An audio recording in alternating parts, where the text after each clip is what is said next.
Ace Podcast. This is the Super Co-op Squad Video Game Podcast, episode 77.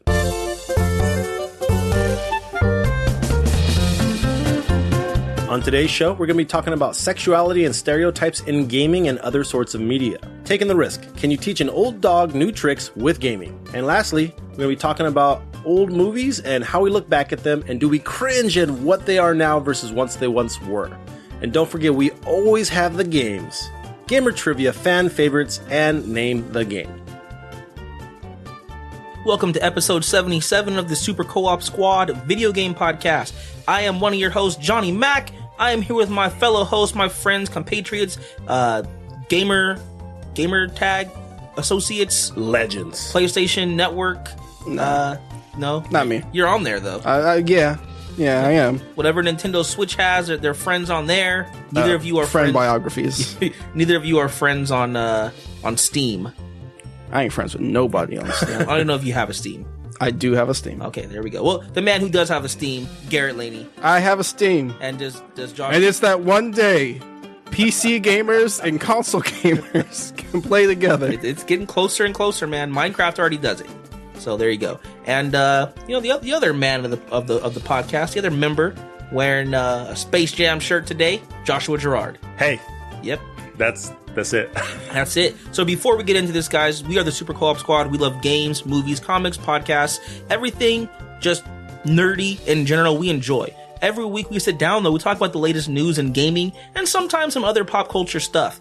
Before we hop in today's content, though, I want us to have our spoiler warning, and that's the terrible spoiler of the week.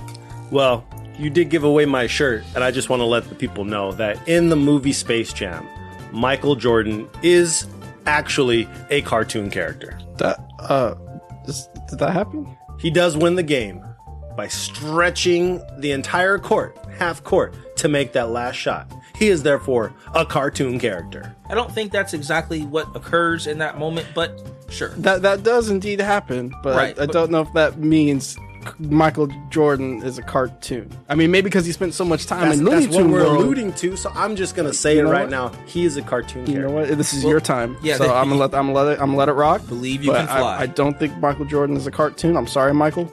Okay, well, Mr. Jordan, you're a lot of things, but you're not animated. You're real. Michael Jordan does win the final game against the Monstars in Space Jam. So for the real spoilers, guys, make sure you check our show notes. Go to scspodcast.com. There you can look at everything we're going to talk about. You'll have timestamps and pictures sometimes, and just you'll be up to date on what's going on before you hop into the show. All right, let's hop into the show. All right, so first thing up here. Sexuality and stereotypes in gaming and other media. So recently, Riot Games, the developer behind the hit MOBA, League of Legends, came under fire for a new character that was a new champion. I'm sorry for people who like League of Legends. The new character unnecessarily was sexualized, and they had kind of made a statement to their community that they would make sure that new upcoming characters would not have that sort of attached to them. This new character, forgive me if I mispronounced this, Kaisa, something like that. Did have some sexuality in her character model. So she has a very kind of strong V-neck going down almost to her navel. Yeah, she does. Showing a lot of side boob, if you will. I don't know if there's cleavage. That sounds better. It doesn't really sound better to me, but whatever. So the community had a lot of outrage. We're not going to talk about that in particular on whether Riot Games is right or wrong, but I think this is a discussion that needs to happen, and this is sexuality in gaming a problem? Are stereotypes like that a problem? So, how do you guys feel about the issue at large? Is that a problem we see in gaming? Joshua, you want to start? Sure.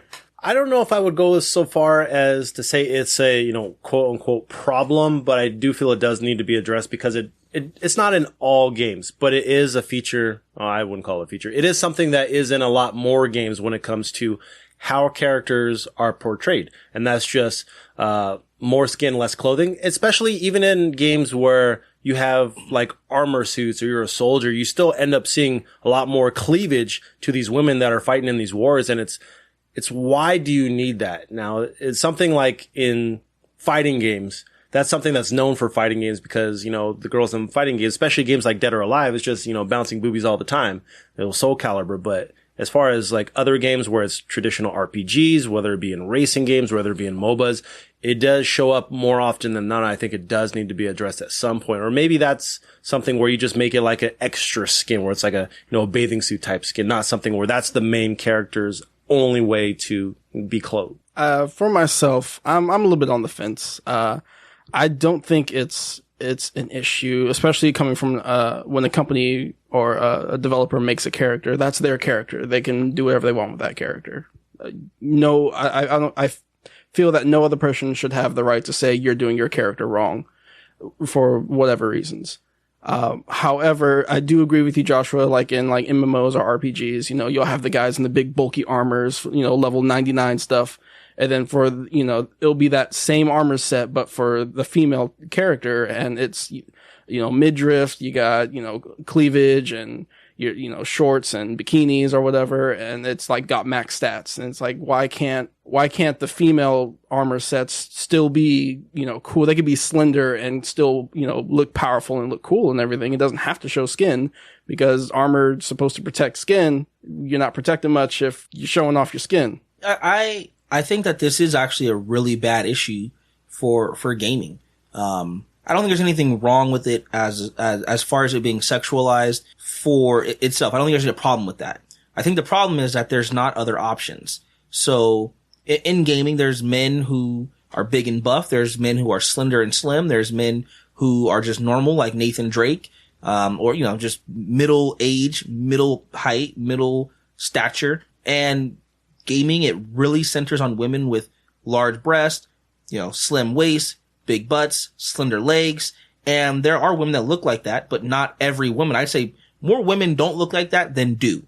You know, that's just the way it is. And so I think it's, I don't want to say disrespectful because it's not disrespectful. I think it's unfair to make that the portrayal of most women in gaming and having young girls and young women seeing this as the only idea of what people want as far as a girl. And that's just not fair to me. So that's my 2 cents on it. But is it all or nothing? Because obviously there are people, you know, who do look like that, you know, whether that's women with, you know, large bosom or super slim or very pretty, but there are also men who are in great shape that are big or buff. And some people, you know, on the other side aren't going to like that. Like if every man looks like Gears of War 300 in a game. And that's unfair to men as well. But is it an all or nothing thing? Is there a middle ground at all? There's most definitely a middle ground. I'm trying to think of an example, but I can't off the top of my head. And it doesn't have to be where it's just solidified as one way. Granted, you know, one can argue that that's more appealing than not, or, you know, that's more sexy or that looks cooler. But at the same time, the gameplay and games are really focused around, you know, looks per se. They're focused on the gameplay. They're focused on the story. They're focused on this world that, you know, the developer is trying to encompass you in. So if you take, let me ask you, Garrett, if you take Bayonetta, for example, and she wasn't, you know, big breast Bayonetta, would you still play that game? Is that game still as fun without being that sexualized? Because that's a very sexualized character. Yes, she is. And yes, I would if she was not. It's a different kind of gameplay. Well, not a different kind of gameplay. It'd be a lot like Devil May Cry then. You know, you don't see Dante running around, you know, doing all these sexy poses and everything. But the action is what a lot of people like about Bayonetta, the action of the game. Right. And like Dante, even though he has his essentially open jacket and he's got his six pack, that's not what the gameplay is focused on. Like looking at his abs every time. No, but that was only in one game. Yeah. So, I mean, the best Devil May Cry game, but it just so happens to be. Right. So that was, you know, my point. It doesn't have to be that way, but that's where the focus seems to be when we talk about topics like this. Yeah, I think there's, I think there is a middle ground for it. It's just going to take a while before we can achieve that because we have, you know, 15, 20 years of gaming, maybe less because I mean, realistic games that showcase women looking like real women hasn't been around that long, maybe last 12 years or so. But we have a large amount of gaming where certain stereotypes have been very prevalent. And now to get back to a middle ground, we're going to have to start moving into, you know, a lot of women not looking like that. And they're definitely moving that direction. I mean, characters like, again, Uncharted Chloe, the new, you know, reboot of Lara Croft and Tomb Raider, Ellie in The Last of Us, like they're, or even, Aloy in Horizon. They're moving into stronger characters for women and for men. There's characters who are buff and strong, and now they look more normal a lot of times. They are moving into those situations, and we don't see it as much as we used to. But you got to do a lot of that to get rid of all the preconceived notions on what gaming has set as kind of the standard for the way women look in particular, but also for men. So there is a middle ground, but it's going to take some time to get there. Yeah. You bring up a good point I want to touch on real quick. You look at, Laura in Tomb Raider, and then you look at, Aloy.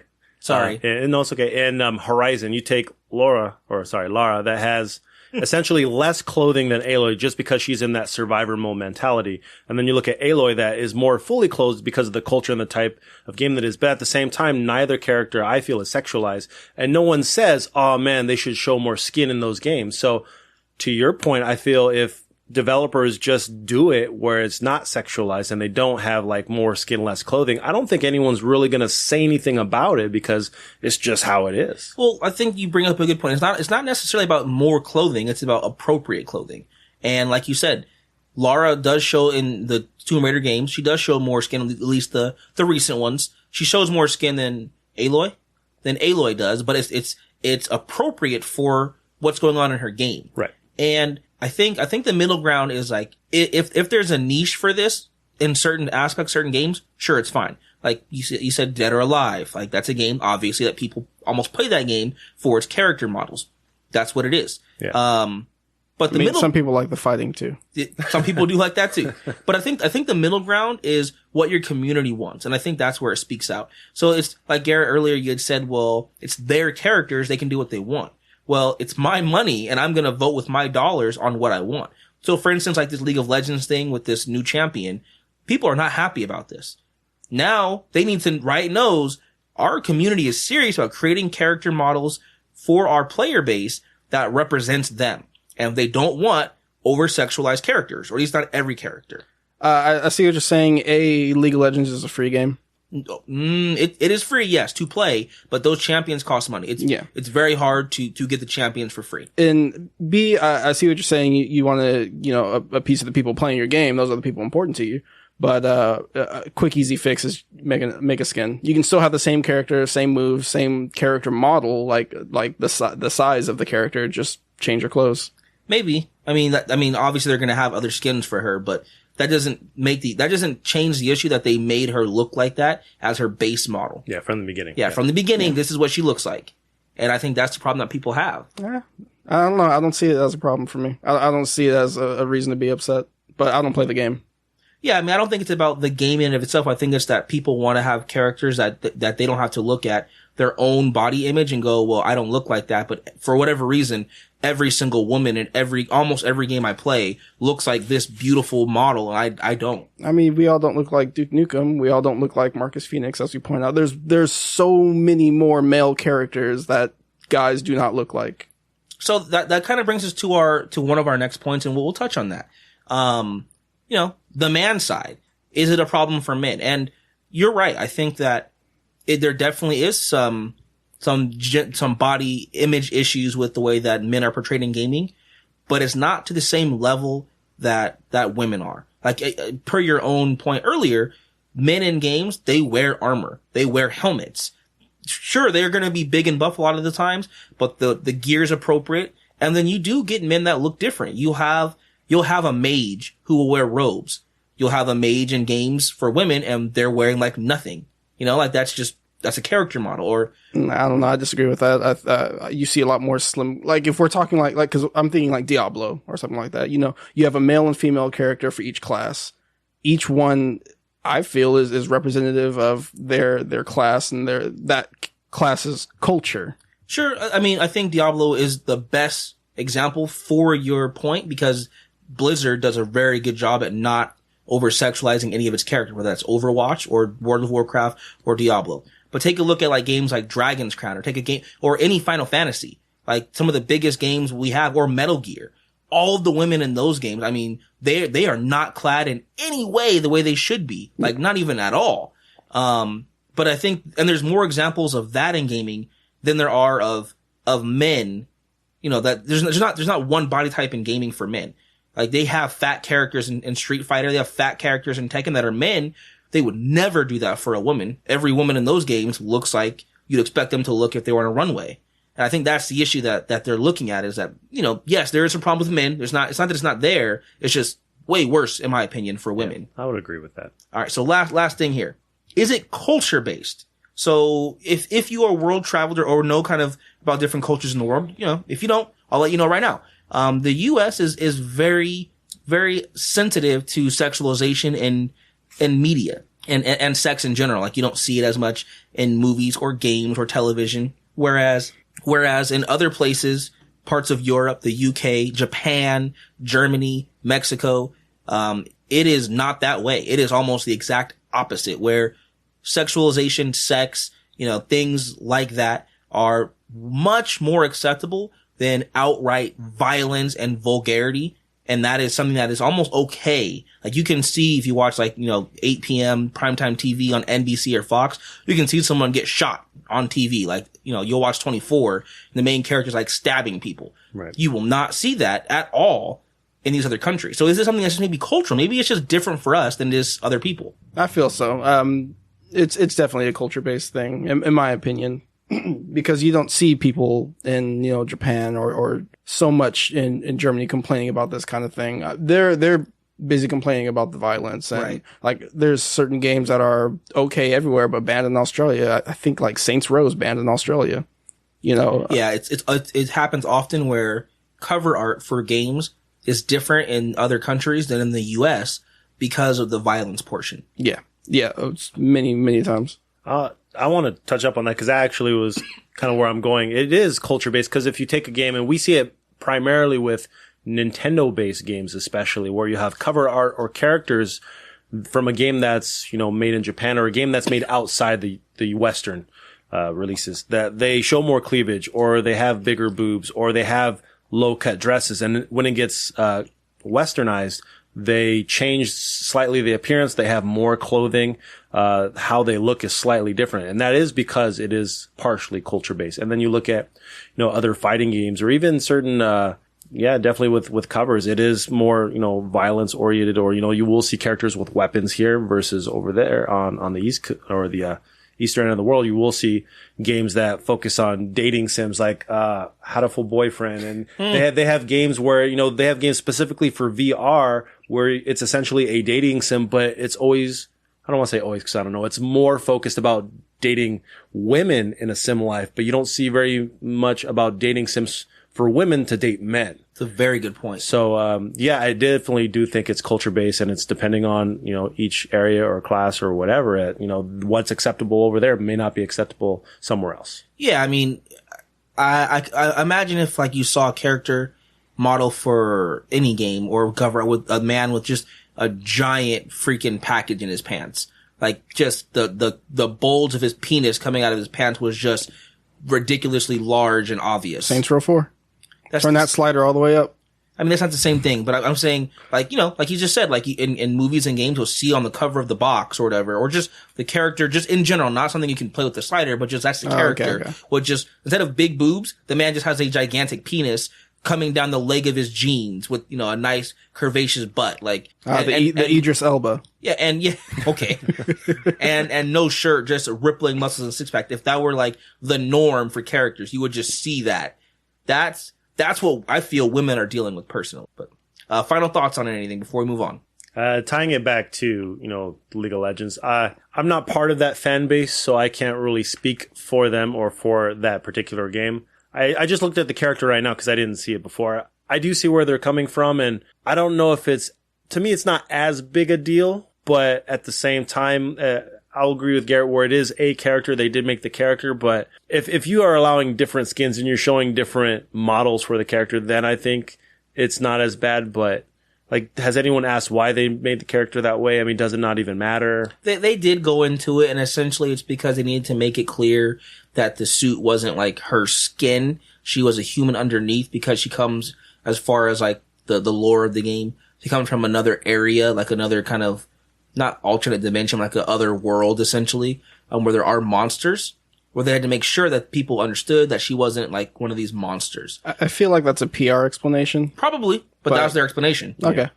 Yeah, I mean, it's not like a Morgan, right? Where Morgan is clearly like sexualized like that, where it's not as It's close, not as but bad, no. But Wait, it's which still Morgan an are we issue for talking people. about? Are we talking Dragon Age? Darkstalkers or Dragon Yeah, Age? They're both Capcom. sexualized. Okay, see, I was thinking Dragon Age. He was talking Darkstalkers. definitely- I knew what he was Definitely talking about. I knew what you're Darkstalkers. talking Definitely, about. yeah, Morgan too, but more Capcom specific. So, all right. Well, that's our thought, guys, on sexuality in gaming. Let us know what you think. It's a hot button issue right now. So I'm sure we have some pretty good opinions out there. Reach out to us, contact at scspodcast.net. All right, guys, it is time for fan favorites. Every week we pick 5 rapid fire questions and each host answers to see where we stand opposed and united in our fandom. So play along, find out just where are your fan favorites. So click that link right at the tip top of wherever you happen to be listening to this podcast. There's going to be a link for episode 78. See that? What? 70.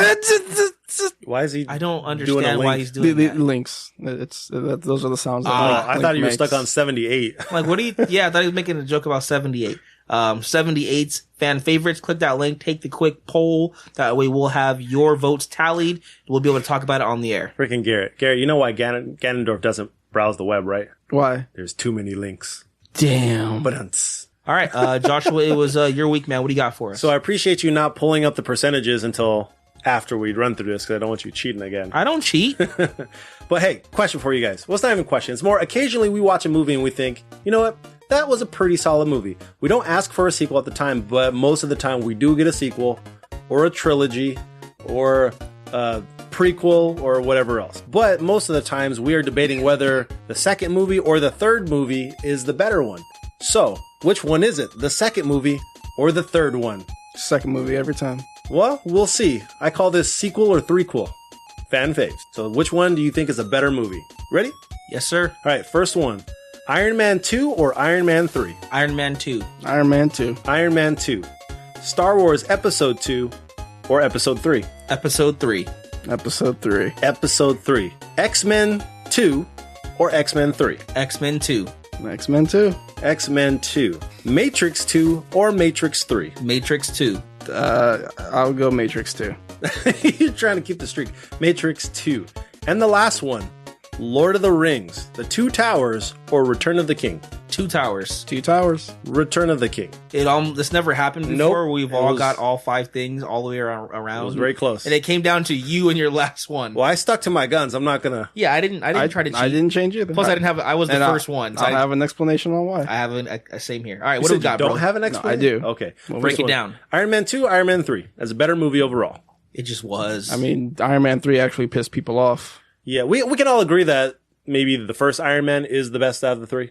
yeah, I that's what I I can believe. I mostly can go with say that, that. yeah. I mean, we all know the third one was bad because of the terrible plot twist that was the Mandarin not being the villain Yeah. and being just He was such a good Mandarin, too. yeah. And They had it down. If you'd have taken the first 2 parts of that movie and just switched out that third act where it was he's a phony. yeah, he's Yeah. just an actor. Would have been great. He Yeah. was such a good one, Yeah. too. Yeah, he was menacing and he was blowing people up and like it could have been great. That part just ruined the movie. You could have kept him like a serious villain, and then he just got killed off. He was a gag. Yeah, It was all for a bad. joke. Iron Man 2 wasn't any. I mean, the villain wasn't. Whiplash was not a great villain. No. I liked him, actually. I liked him. I never I liked his actually weapons. felt his weapon was cool, but I never felt like he was any threat to Iron Man. Okay, to Iron Man. Because his goal was not world domination. It wasn't to destroy anything. He just wanted revenge on Tony. Well, really Stark. Yeah, but I never felt like, oh man, like Stark / Iron Man is in danger, like he might lose to this person. I just felt like this guy's an annoyance. I don't know. Hacking all the other suits was pretty smart. It was. Yeah, and plus that Iron Man War Machine Oh, battle at the end was that really was cool. Yeah, it was very cool. So Very cool. What's the vote? Survey says 67% for Iron Man 3 Ooh. being better than Iron Man 2. Ooh. Jeez. Yeah, guys, that's I don't normally guys. take the Johnny route, but y'all done goofed. yeah, that was rough, man. All right. All right. Second one, Star Wars Attack of the Clones or Revenge of the Sith? I mean, who's gonna do it? No, well, no one's gonna pick Attack of the Clones. I know, but I'm saying who's gonna do? Who's gonna start? No, who's gonna do the thing? You can do the thing. since we See, don't. I don't like episode 2. It's rough and course. And it gets everywhere. Clones are everywhere. It was a travesty of a movie. Just a straight out train wreck. Straight out just train wreck of a movie. It was bad. Bad. Very bad. Now, off topic, is the second one better than the first one?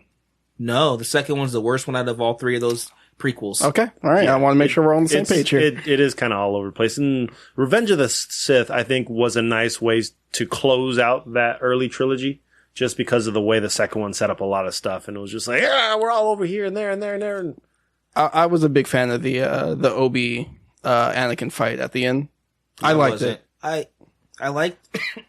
Jeez. you pulling a Joshua. Yeah, I was just going to say. And I'm being nice about it. I disliked the lightsaber battle. Not the meaning of it, but the old school battles with like Vader versus Luke. It was like a sword fight. Like, doot, swipe, circle. Yeah, very stoic. Stab. Yeah, like they were actually doing it. It's more strategic. And even, yeah, exactly. Even in episode 1 with Darth Maul, it was much faster, but it was still like they were fighting. And in Revenge of the Sith, it was just like they were just going, ga, ga, ga, ga, ga, ga, ga, ga, ga, ga, ga, ga, ga, ga. Like they weren't like fighting. They were just like having the swords in front. Like, when you're a kid, you put the sword above your head, you just like go left to right, hitting their sword versus their sword. That's what they did. And I didn't like that part. Yeah. Heavy fencing. I guess when I was saying I was talking more about the meaning of it, I really liked how like Obi-Wan felt so kind of just hurt and betrayed. You were my brother. I loved you and that kind of thing. Like the emotion of it is what I really liked about it. Yeah, for Ewan McGregor's part, he did awesome. He's a great Obi. Yeah, and even the fact that Anakin just really went down a dark path where he just killed a bunch of kids and would just have no remorse. He was just like, you know what? I don't give a fuck. There's a real quick. There's a meme where like Obi-Wan and Anakin are talking on Mustafar. Mm-hmm. And he's saying you're taking Obi-Wan's talking to Anakin, you've taken this dark path and you become evil, and he's like, from my point of view, the Jedi are evil. And the next picture is just Obi-Wan saying you killed a room full of kids. Like, yeah, what could they have done? What did those kids do? Well, you're not evil? Yeah, very true. Okay, so Revenge of the Sith obviously won 73.3%. And then 26.7% of you went to the dark side and chose Attack of the Clones for some strange reason. But, I mean, it's your choice. It's your choice. All right, next up. All right, X-Men 2, X-Men United, or X-Men The Last Stand? I have just one thing to say. Is it the same thing I was going to say? Probably. Okay, go ahead. Well, maybe not, actually. Okay. Nightcrawler. That's exactly what I was going to say. Yeah, that scene is the best scene, I think. Maybe of any superhero film. Really? Like it's tops up there. It's been a long time, so remind me. Yeah. So he's brainwashed. Are you talking about the White House? Yeah, but essentially, like there's a mutant traveling to the White House and trying to kill the president, and it's Nightcrawler, and he gets in there with like 20 Secret Service dudes, and he just obliterates them. He's just bamfing here. Pow, punch, bam somewhere else, and they can't hit him. He's already in one animation of hitting one guy, bamfing away and you can see him come back and fulfilling or finishing up that same attack to hit the next guy. It looks so cool. Yeah, it is one of, I mean, it's probably not the best, but it is one of the best fight sequences in a superhero film I've ever seen. Or rather, it's the best live action portrayal of a superhero's powers. Okay. Like, they nailed exactly what I would imagine him to be like in real life in a fight. There you go. Nice.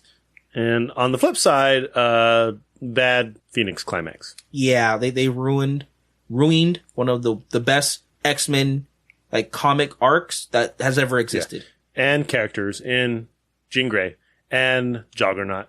Yeah. Oh, they tried. Oh my. You remember? You remember they tried the internet thing? They tried the meme. I'm the Juggernaut. Why did he have an accent? Yeah, that was. Well, he should have an accent, but not like that. Well, yeah, because he's Australian, isn't he? I don't remember. I don't think so. I think he's actually British. Really? Because he is Charles Xavier's stepbrother. Well, stepbrother doesn't mean. Yeah, but they grew up together, so. Oh, okay, fair. Yeah, it was, and he wasn't even big or hulking or not like he should have been. Yeah, it was a bad movie. Cool. Yep. So let's get the vote. Right. 53% of people chose X2. 46.7% of you burned and died like the Phoenix and chose The Last Stand. Yeah, you're on point with these today. Yeah, man. All right. Next up, Matrix Reloaded or Matrix Revolution? Matrix Reloaded, which is Matrix number 2. Yep. It is not as good as the Matrix, but it is not the some of these threequels, they lose because they just made them bad. But this one was good in the fact that they had one of the best like freeway chases that has ever been filmed. I think they had some really good fight scenes in that movie. Yes. There was more action sequences in that one compared to the first Matrix, but the first Matrix was all about the story and the setup and what is the Matrix. And in this one, you have the Dread Twins or whatever they're called. Yeah. And yeah. And the whole thing about, Oracle and essentially, going into the third one where you're like, okay, this is what God essentially is and what God is telling you. And then it's just like, the climax just wasn't as fruitful. Just the fighting was worse and worse. The first movie, it was great because all the fights are what I love about like great action films where they pull the camera back. They show some great choreography. They show some great, punches, kicks, and I don't see a flash of a punch here or super speed, Super Saiyan fights and punches there. I just saw a fight. And 2, they did it very well for most of the fights as well. And 3, it just went into stupid CG nonsense.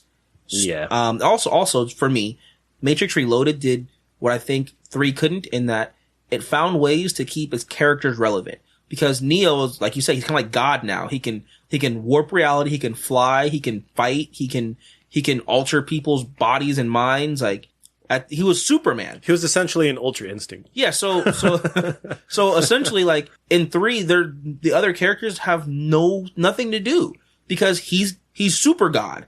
So they can't do anything. Right. But in 2, they found ways to continue to make it so they were relevant to the story. Mm-hmm. Whether it was because he got pulled off the board essentially in realistic ways where, okay, that makes sense. He can't be there to do this. They're there, and it worked. Right. So, the reason I picked Matrix 2 Reloaded was not to keep the trend or the theme going. You didn't see the third one, right? I never saw the third one. It was bad. I never saw it. I can't say that one's better than the second one. I've not even seen it. You won't say it is. Trust me. You'll quit that third movie early. Yep. Listeners made sure that they went with us again. Matrix Reloaded, 53.3%, and 46% of you revolted and chose the Matrix Revolution. All right. Last one. This is where you can get into it, Garrett. Two Towers or Return of the King. I'm sorry, Joshua, you're wrong. You're wrong on this one. Why am I wrong? The Return of the King, it just had, the ending took too long. It had like 8 endings. It's just too much. It does. Yeah. There's like 8 different points where the movie should have ended. Like I guess could have ended. I remember people were like, beginning to pick up their popcorn in bags, like crinkling, and then they stopped. And they pick up popcorn in bags. No one get up, but they're just getting ready. And then, still going. Yeah, still going. Yeah. But if you strip all that. It was a good movie, but I think Two Towers is superior for just one reason.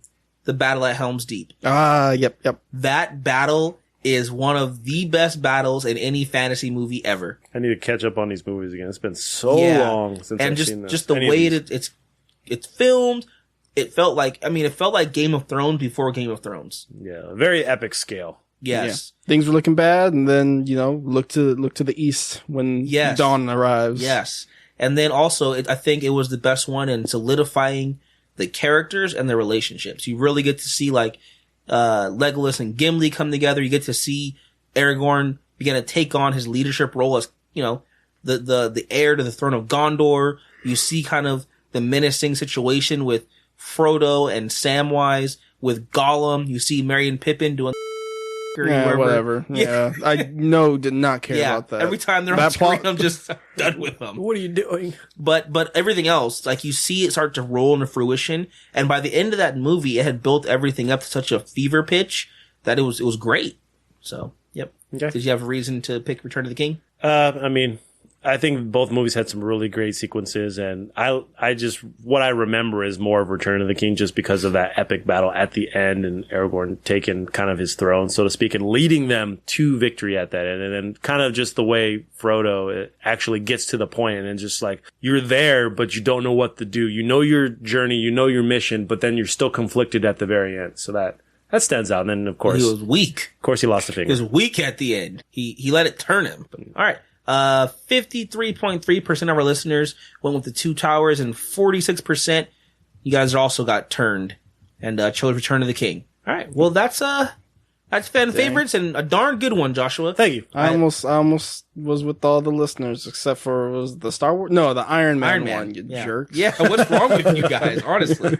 But yeah, if you guys got some tips, some thoughts, some ideas for next week's fan favorites, give them to us because it's my week next week, and I'm gonna need some help. Quick question for you guys, because someone called me out on our Facebook page. I have not seen any Harry Potter movies in fruition. So which is like, what would you have put for like a 2 versus 3 or a 4 versus 5?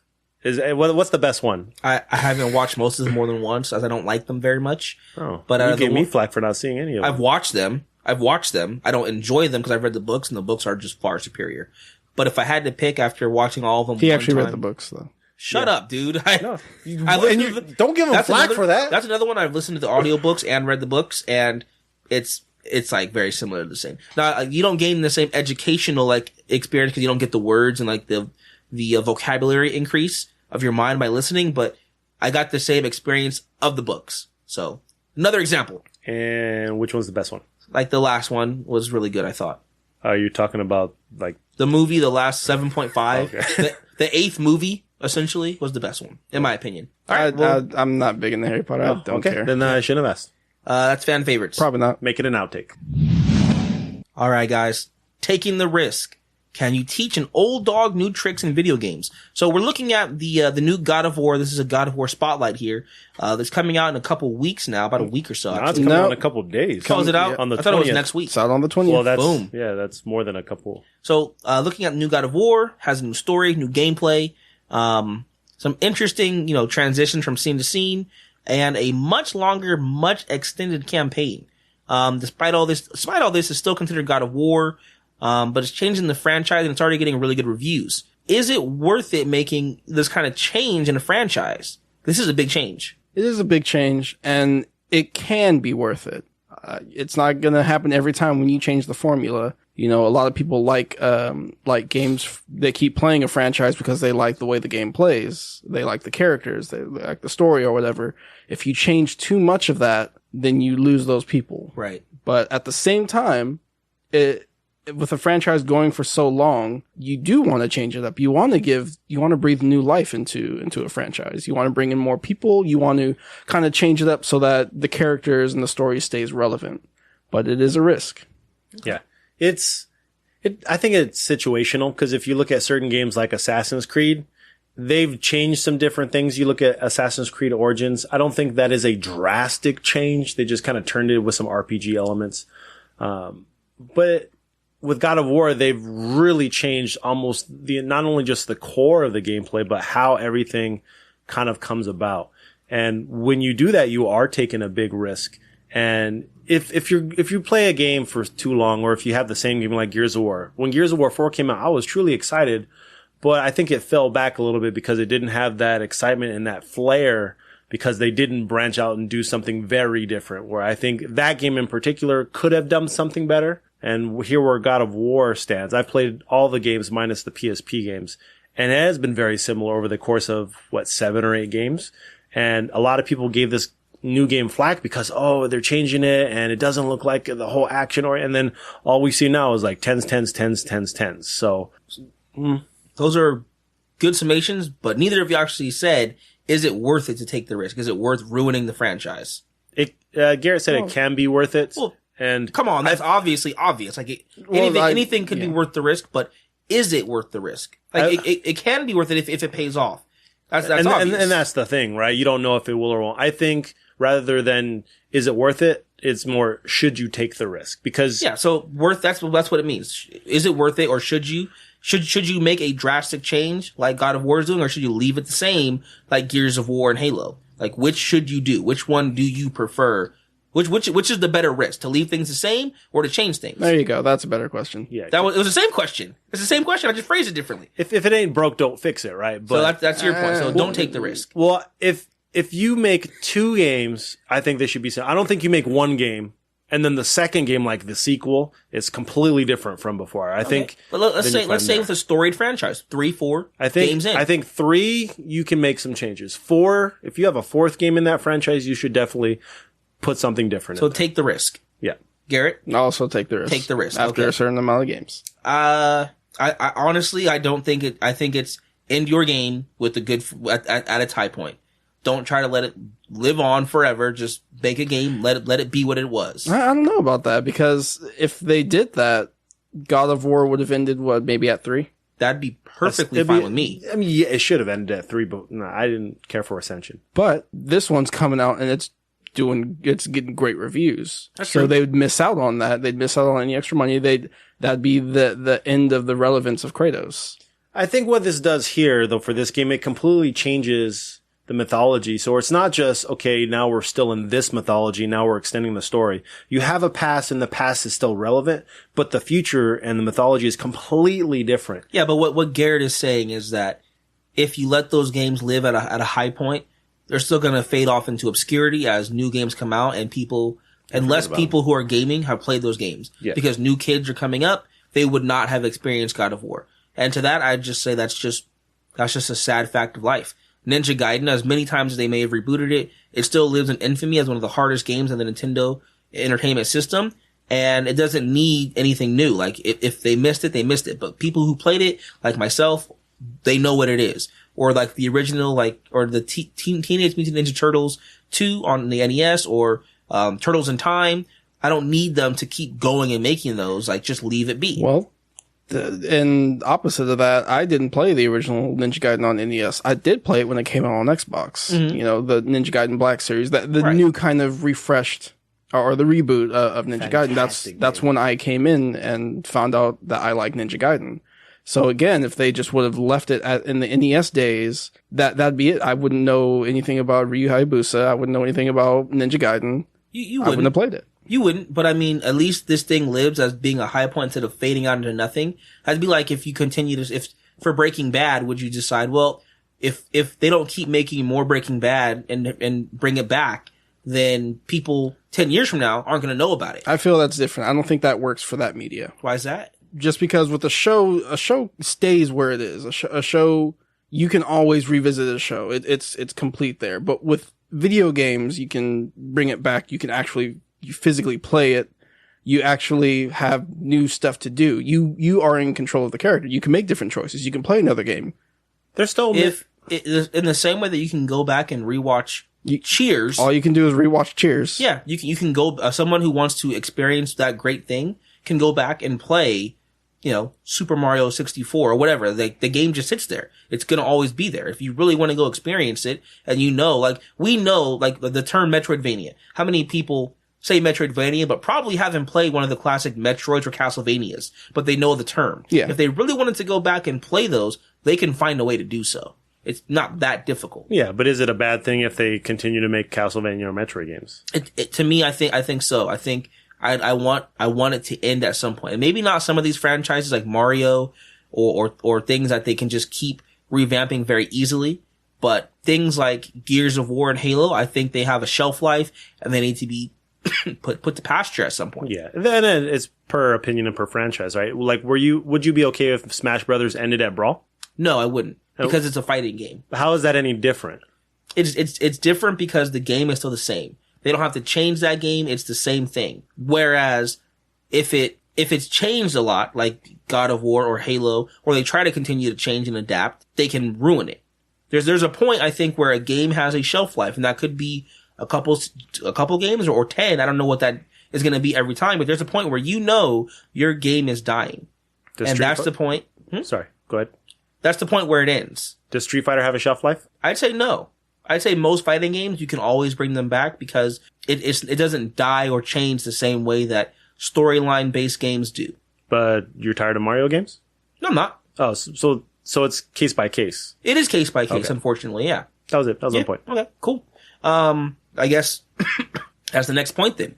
Why do some games, why does it work well? Why does it not work well for other games? I mean, realistically, all the games that get critical success or sell a lot of copies. It's all driven by us, people who buy the game. And a lot of it's fan driven because you have niches that don't sell a lot of copies, but sell particularly well because you have that fan base versus other ones. You just make a game and people don't like it. It gets bad reviews. Then people don't buy it. So I think it just really depends on what we feel, because developers can say, oh, this is a fantastic game. And then we play and we're like, nah, we speak with our money. And that's where games rise and fail. Okay. Fair enough.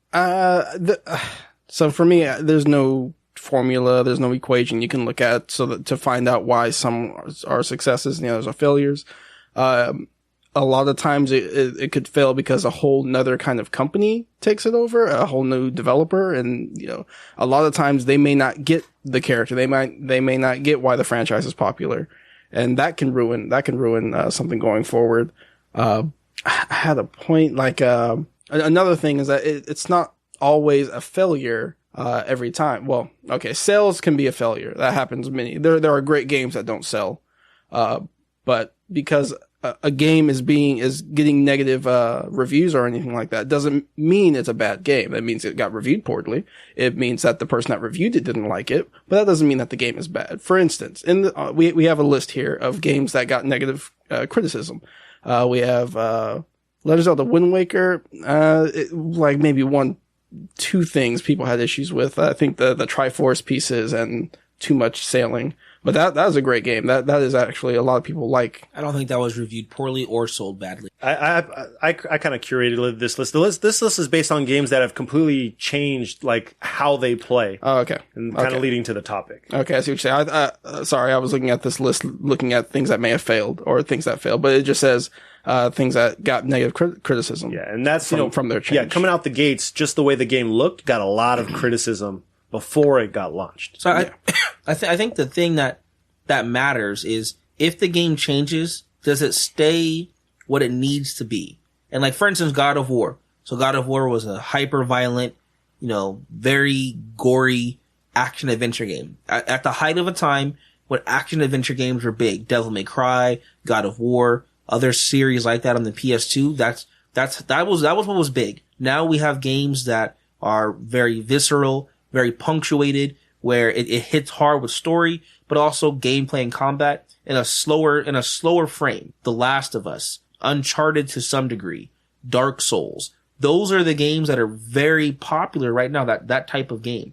And it's a natural progression, in my opinion, for Kratos to be in those games because he will still be a badass, killing people with that axe, ripping them up, shredding people down. And it's not done from that top-down kind of perspective. It's now done from that third camera angle behind him. But he's still doing Kratos things. So the game is not going to be that much different other than camera angle. If you maybe had put the camera angle in those old school God of Wars behind him, this could very well still be that kind of game. It'll just look different. And I think that's the thing. Or Legend of Zelda, the progression, not that I played them, but I can see the progression from the 1990s games, 80s game to now, it's still the same game. There's a giant world, a fantasy setting. You've got to go complete things and find quests, and it has stayed that way. And yes, the frames that it's done in is different, but the game is the same. They've added a bunch of stuff, they changed things,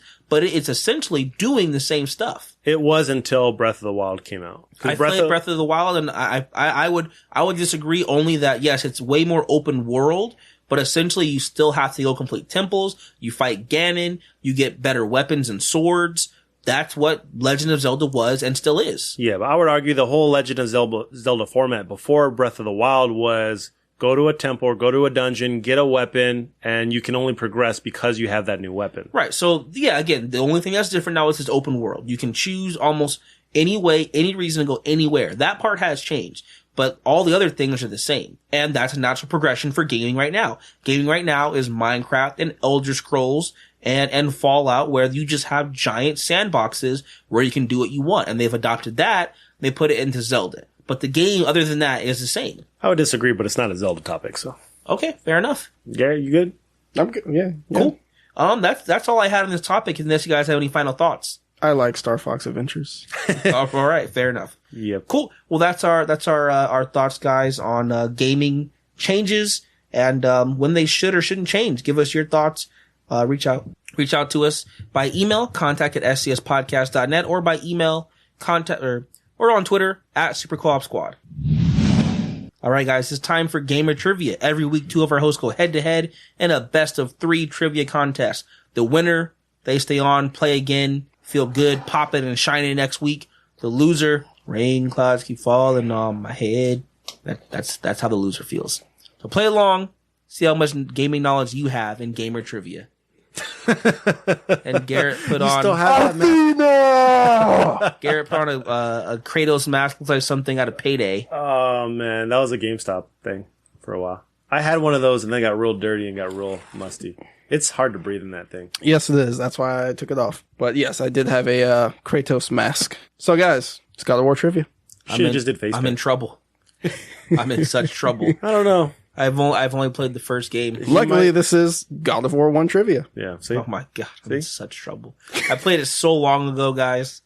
I think we all have played it so long ago. I don't think any of us have played it recently. If you want to give up, Johnny, just say the word. I may as well. But Dang, let's go. Just like that, huh? I have no hope. The last 2 times he did that, he did win when he... I didn't say I had no hope. I knew I was going to win Batman Beyond. No, the last 2 in the times past. you did say, there's no way I'm going to win this. You have won. You won both of them. We'll see. All right. Let's I go. don't like you're going to win this one. Question number 1. Besides the Blades of Chaos, what is the first power-up Kratos gains in God of War 1? Wow. A. Do you know this? No. Oh. Maybe. A. The Bow from Poseidon. B. Rage of Zeus, an electric area of effect attack. C. Medusa's Gaze, turn enemies to stone. D. Rage of the Gods. Or E. None of these. What did he get first? I have Joshua's answer, and I have Johnny's answer. He did put an E in there. Did you pick E? I guess So, we'll see. Johnny, Yes. you chose E. Yep. None of these. The default answer. Joshua, you chose C. Medusa's Gaze. The correct answer is E. Oh, wow. None of these. Of course it is. That's crazy. So actually, I was kind of expecting a different outcome. I put in a trick one. The first power-up you get is the Rage of Poseidon, which is an electric attack AoE, but I put Zeus instead to see if I might get one, you guys. Yeah, no, he doesn't get it in that game. Nope. He does get the Rage of Poseidon in that game. Not Zeus. Not from Zeus, Yeah, no. so, yeah. But I tried to trick you. I didn't get you, but you still got it wrong. So Johnny, that's correct. Thanks, Garrett. Thank you. And Joshua, that is incorrect. Uh-huh. Score is 1-0. Okay. Whenever you want to quit, Johnny, let me know. Question number 2. During his 10-year service to the gods, what was the one thing Kratos wanted? A. To become a god himself. B. To forget his past. C. To become the strongest warrior to have ever lived. Or D. To die and be at peace. Repeat the question. During his 10-year service to the gods, what was the one thing Kratos wanted? Need the answers? Yep. A. To become a god himself. B. To forget his past. C. To become the strongest warrior to have ever lived. Or D. To die and be at peace. I feel like this is another trick question. I have Johnny's answer. It's another trick question. It might be. And I have Joshua's It answer. is. I don't know, man. It is a trick question. Joshua, you answered C. To become the strongest warrior to have ever lived. Johnny, you picked D. To die and be at peace. The correct answer is B. To forget his past. I thought it was B or D, but I didn't know for sure. See, what do you mean when you say service to the gods? Are you talking about before he killed his family, or are you talking after he killed his family? I'm talking about after he killed his family. See, yeah. That was a gray area, but okay. So that is incorrect for both of you. The score is still 1-0, Johnny's favor. Fun fact. After beating the game, Kratos is the new god of war. There are 2 statues in his throne room. Destroying them reveals a phone number you can call and hear from Kratos himself. 1-888-447-5594. The reason I added that was because I checked the number today. Yep. It still works. It still works. So go ahead and give him a call. And see what Kratos has to say to you. Congratulations, you finished my game. Or just listen to Joshua. He's kind of like Kratos. Kind of. I have hair. He has no hair on his head. I do have hair. He doesn't have hair on his head. Yeah, he means Kratos. Question number 3. Athena has given Kratos the task of killing Ares, the god of war. What item does Kratos need to do this? To kill a god. A. Sword of Zeus. B. Just the Blades of Chaos. C. Pandora's box. Or D. the blessing of Hades. What does Kratos need to kill a god? Run those again. A. The sword of Zeus. B. Blades of Chaos. C. Pandora's box. Or D. The blessing of Hades. I have both of your answers. How do you get this one wrong? Oh, you need me to get this wrong. I hope you get it wrong. And yes, I do. I hope we either both get it right or no one gets it right. Well, I know the answer. I had to think about it for a second. Johnny and Joshua, you have both answered C. Pandora's box. The correct answer is C. I had to take it back to my memory banks. All right. So you have your points. Place your bets, sirs. Get the question right, get that many points. Get the question wrong, lose that many points. You get an additional 2 points for getting the question right. Good job, you man. do. Yeah, see? We can do it. You did He it. doesn't believe us in us sometimes. All right. What is the score? 2-1. 2-1? All right. Just want to be sure before we do this. I have the bets. So let's get to the question. Bonus question. Good luck. Why does Kratos serve Ares? I don't know. I don't know. All right. Well, I have Johnny's answer. No. I'm in trouble. Well, Garrett either will or won't accept my answer. And I have Joshua's answer. So, Joshua, we'll start with you.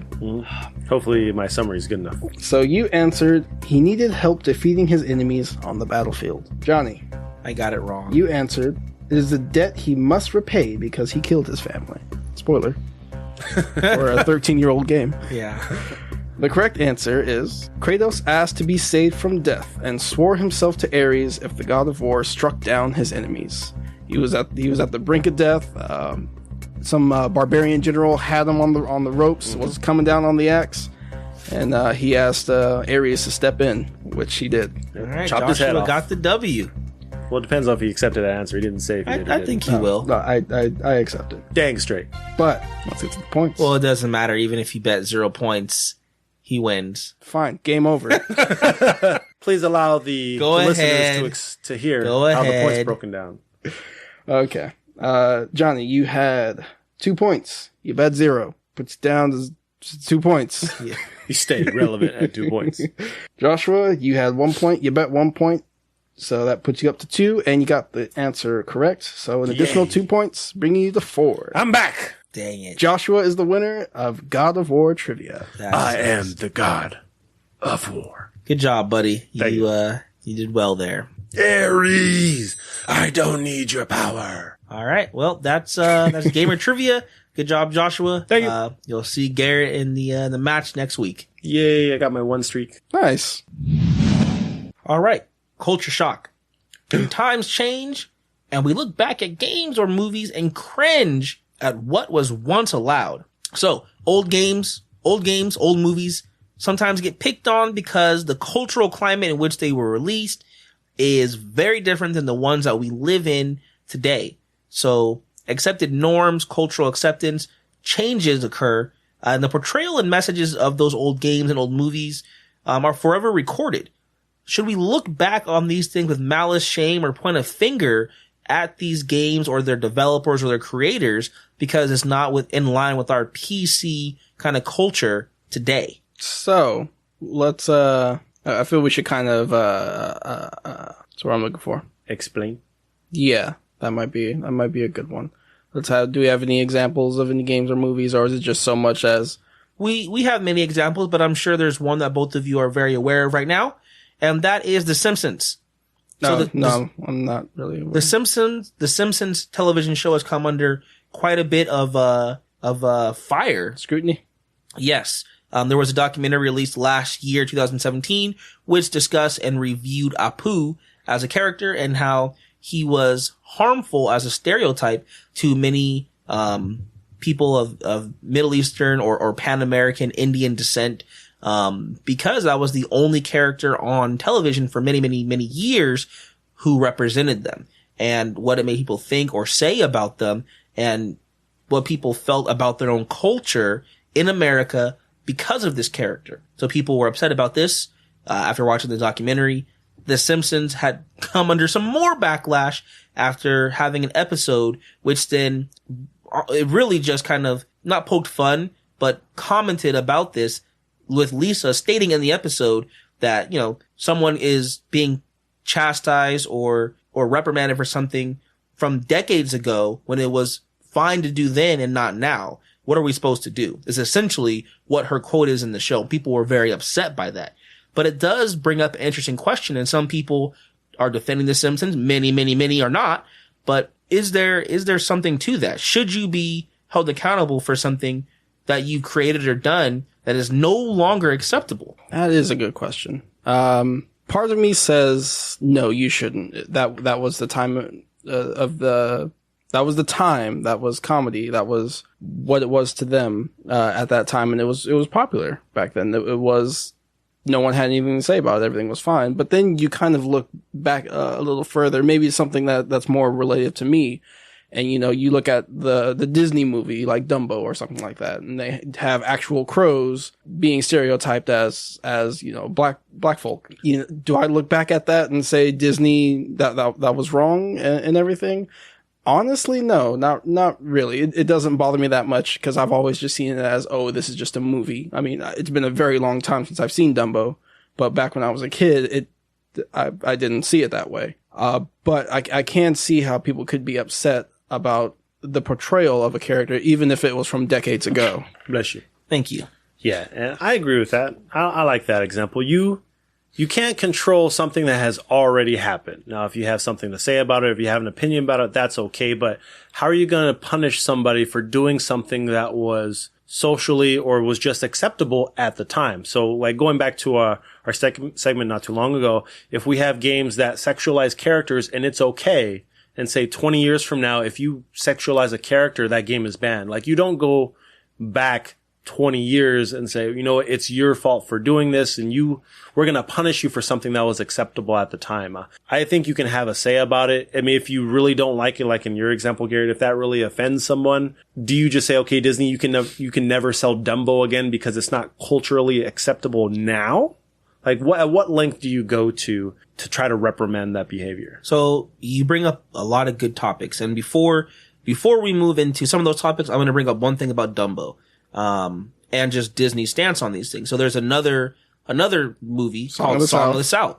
And they have flat out just not sold it, not marketed it. You can get it outside of the US. You can buy it and they do sell it. But you cannot get that movie in a store anywhere in North America. And people know the song Zippity Doo-Dah Zippity Day, My Oh My What a Wonderful Day, but they don't know what movie that comes from. And it's a movie that does show some not great stereotypes of black people. And so Disney has completely removed themselves from that movie for that reason. So I think that if something is bad enough, then yes, they should look to do something of that nature. And and for the most part, they don't really talk about Dumbo that much. But if Dumbo is that bad, then they should remove that from their lexicon of movies and kind of ostracize it. That being said, though, I don't think that they should be penalized or reprimanded or, have a finger pointed at them for something that they made so long ago, because we've come a long way since 1965. Like, it's a big difference now than it was then.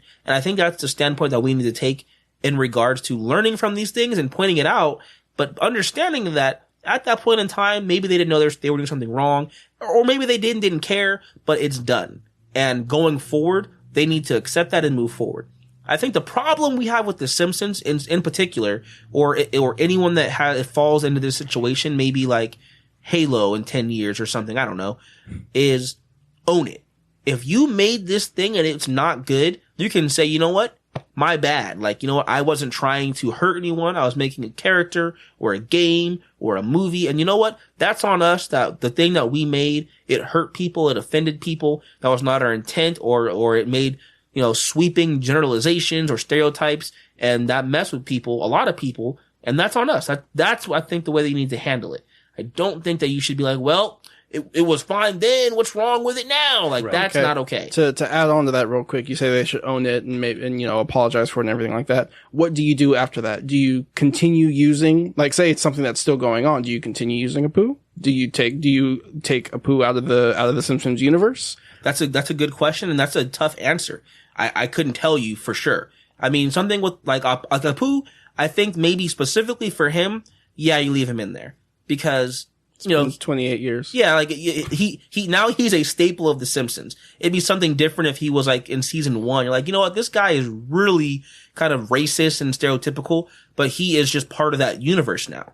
Yeah, like if it was like a new character, then yeah, easy fix. Oh, sorry guys, we'll write the character out of the show or something like that. But yes, Apu has been around since the beginning of The Simpsons. It's really hard to say all of a sudden 28, 29 years later, okay, we'll do something about that. Yeah, and I think own it. You know what? I'm sorry that you guys felt this way about this character, but now Apu is part of The Simpsons. He is the show. He is in its DNA.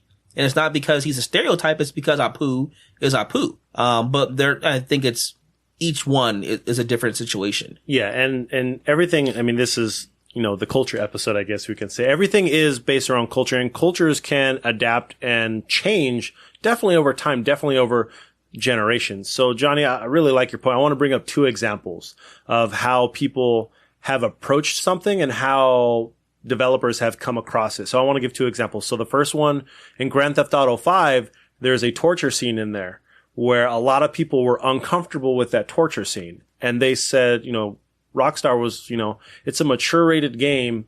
If, your kids are playing this game, they shouldn't be playing this game. And they were trying to justify it is a mature rated game. We can kind of put the content we want. You can go into a bar. You see strippers dancing with the characters. Like, that's something that isn't an adult game. And that's something they said, you know what? We're adults and this is an adult game. We're going to leave it in and move forward because that's what we can do. And then you take Call of Duty Modern Warfare 2, where they put a specific scene in there where you had a terrorist shooting. And in advance, they knew that there was going to be some controversy on it. And they said, you know what? This is an action where you can skip the entire cutscene, just letting you guys know in advance that this is something you have a choice on. And people that chose to watch it and then got offended, do they have the right to be upset? I can't say whether it's right or wrong, but the developers told you about it in advance. They told you that this is something that may be uncomfortable and it's to the storyline of this particular game. And I think they did the right thing. And even going forward, they left it in the game, but they still gave you the option to choose whether you wanted to watch it or not. I mean, it's difficult to say for the Call of Duty thing. I think the thing with Grand Theft Auto, that they didn't tell you you're going to torture someone. Right. And even if they did, that doesn't mean that it should have been in the game. I'm not disputing if it should or shouldn't, but let's say if down the road people say, you know what, man, that's bad. Like, you shouldn't have torture in any game. And if that's where our culture evolves, yes, we can say, you know what, yeah, and maybe we're enlightened somehow that this is really bad. The same way that in the 60s, 70s, and forward, we had a big change in social equality. And people became enlightened and a lot of laws changed. If you ask people in 1940, if they thought that, like, Jim Crow was bad, I'm sure there'd be a lot of people that say, no, it's fine. Like, that's just how it is. There's white bathrooms, there's black bathrooms, or colored people's bathrooms. But if you have people 30 years later, they'd be like, oh, no, that's terrible. It's the way the culture changes. So if culture changes and says torture in any form, even pretend torture is bad, and now we're enlightened in that way, it's up to them to say, you know what, we did a bad thing 20 years ago. Right. And, at that time, it was accepted. It's not now. Had we known better, we would have not done it. But it is what it is. And I give my apologies, but this is the thing that I created. I mean, like my last real example is Tom and Jerry. I like Tom and Jerry quite a bit. But the nanny/maid in Tom and Jerry is as racist as It is a terrible depiction of an African-American woman having to work in essentially a white home with this cat and mouse running around. It is terrible. But do I rip on Tom and Jerry for it, or do I accept it? I understand that it's not good, but it was a time when that was an accepted norm. Yeah. Right. So it's about how you handle it moving forward. I think so, yeah. I don't know. As far as the torture scene with Grand Theft Auto, I feel they have a point. I said it earlier this episode. When you're making a game, you should be able to put whatever you want in the game, especially if it's rated M. That this is for adults. You should be able to be an adult and understand that there's going to be mature content in it. You should be able to denote right from wrong or good, or fake from reality. It's their game. I feel they should be able to put whatever they want in it. Okay, but you're bringing it to a very specific example that you're defending. But what about in general? What if it's a mature game that just has a bunch of blatant racism in it, or characters that are just really stereotyping black people or Asian people in a very negative light? Like, is that fine because it's mature rated? The way I see it, they should be able to. They should be able to make a game like that. I'm not gonna like it. I can not buy the game. I can be upset with the game, but they do. I feel have the right to be able to put that in their game.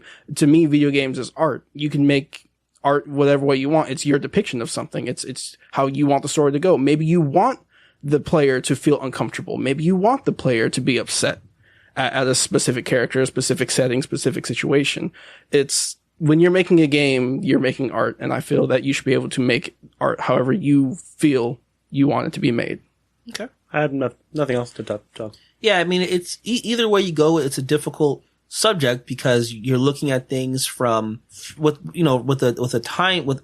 time capsule. You're looking at things and going, well, this is bad now, and there's just no way to know if it were bad then. One thing that I talked about with my wife, we had a pretty candid discussion about this beforehand. We were watching I Love Lucy.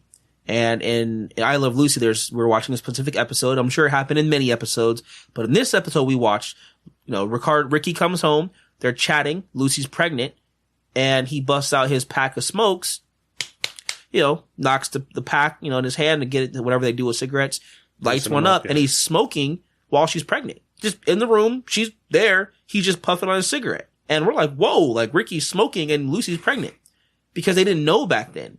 And, I know that's not the greatest example because they literally just did not know that it was bad. But in that same vein, something like that, we can look back and go, well, damn, that's bad. How could you do that?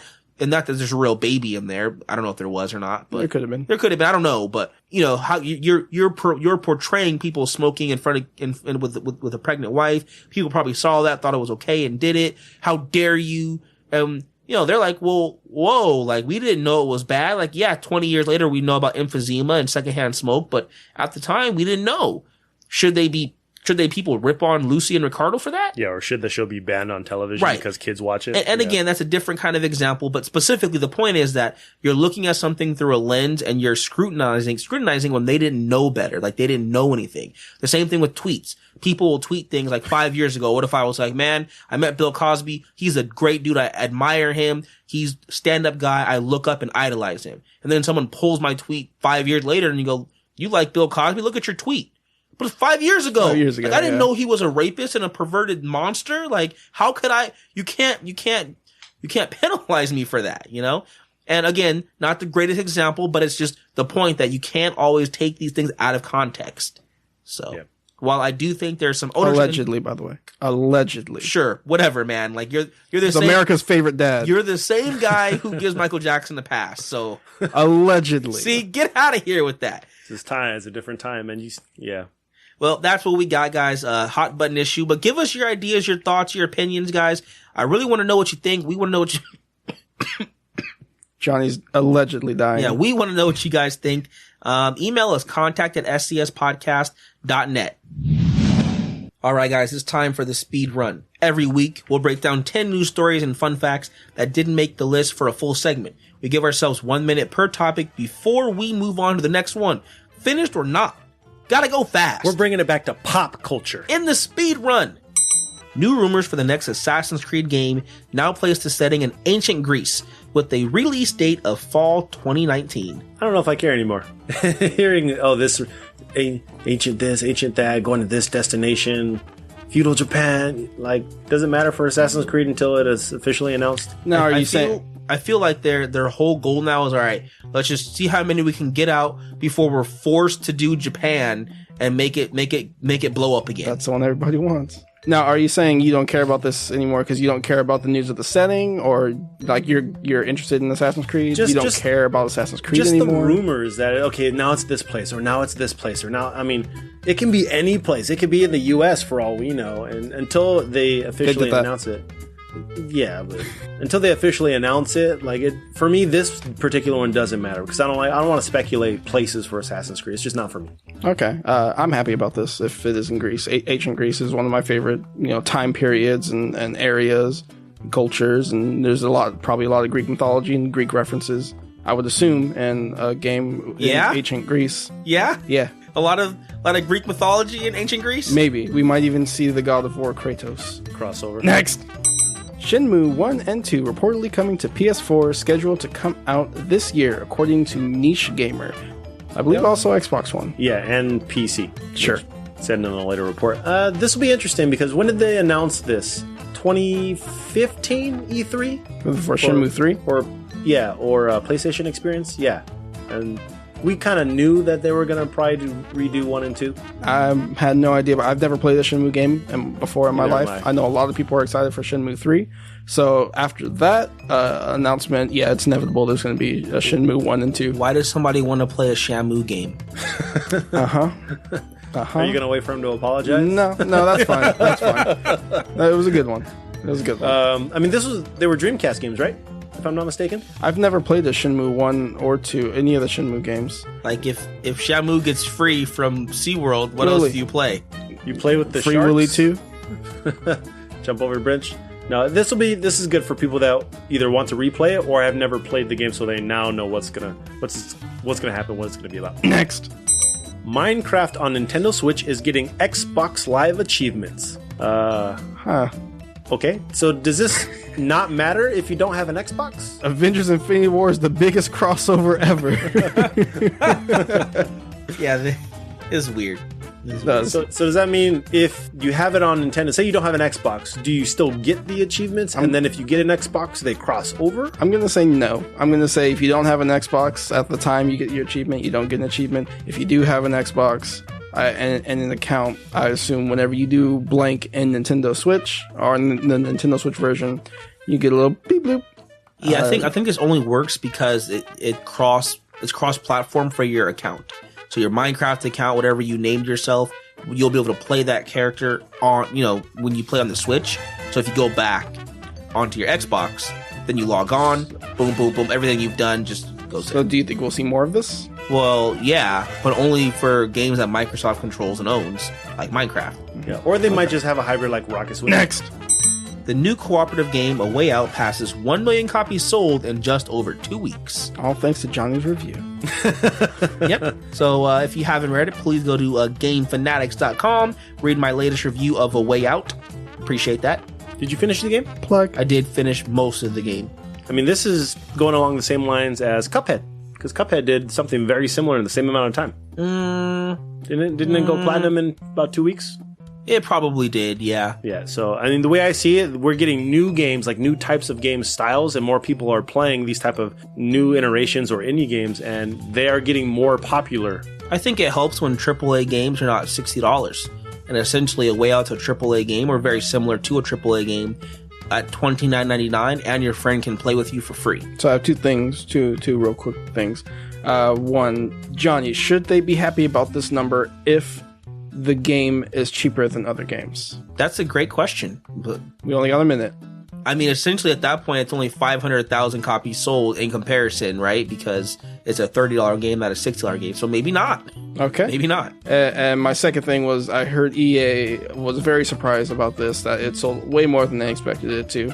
So be prepared for A Way Out 2 to have microtransactions. Yeah, right? It definitely... Or Next! A studio inside 2K Games is allegedly working on a new BioShock title. That's both scary and a happy thing. Like, it can go very good, but it can also go BioShock 2. So, But it could go BioShock Infinite. it could go... It could straight up go BioShock 1. It could just be a prequel to BioShock. I've always felt Rapture BioShock... was being built. BioShock 1 was the better game. BioShock Infinite was the better story. Ah. And BioShock 2 should have never happened. It should not have. Although it could have been okay. It wasn't terrible gameplay-wise. I need to go back and play BioShock. It's been a while. What do you think they could do with BioShock? Do you think it'd be a new story? Do you think we'd be back at Rapture? You wouldn't be back at Rapture. You'd be somewhere completely new. Okay. One of the biggest things is that there's always a lighthouse. There's always a lighthouse. There's always a city. There's always a man. And that's like the premise of BioShock now. I love those shirts. I love that mythology behind it. Now, should they change up the formula? No, not really. So they'll stick with it, make 4 more, and then... New place, new theme. Next! Speaking of microtransactions. Told you. Microtransactions have returned to Star Wars Battlefront 2. God damn it. Is EA adding insult to injury? No, I think they're just trying to make money like everybody else. Sadly enough. People already know the stance. We already went through this whole phase. I think they're just like, well, it can't get any worse. Such a terrible way for a company. After it did get worse, but now they're just like, well, if someone wants to buy it, I guess they will. Such a terrible way for a company to look at things. But I mean, we don't know if they're looking at it that way. That's we don't, but the fact that think. could be a thing, like, oh, it can't get any worse, guys. Just do whatever you want with it now. Flip the switch, turn them back on. Is it going to be more cosmetics? Have they veered away from it being gameplay enhancements? Well, they already said that the microtransactions will just be strictly cosmetic, and that you have to I assume you have to play the game to get the power-ups now, or I don't know if you buy them with in-game money. I think microtransactions are the worst thing that happened to gaming in a long time. It's it's up there. So, who's playing the game? Next. Guinness Book of World Records strips Billy Mitchell of his Donkey Kong world record due to completing the feats on non-original arcade cabinets.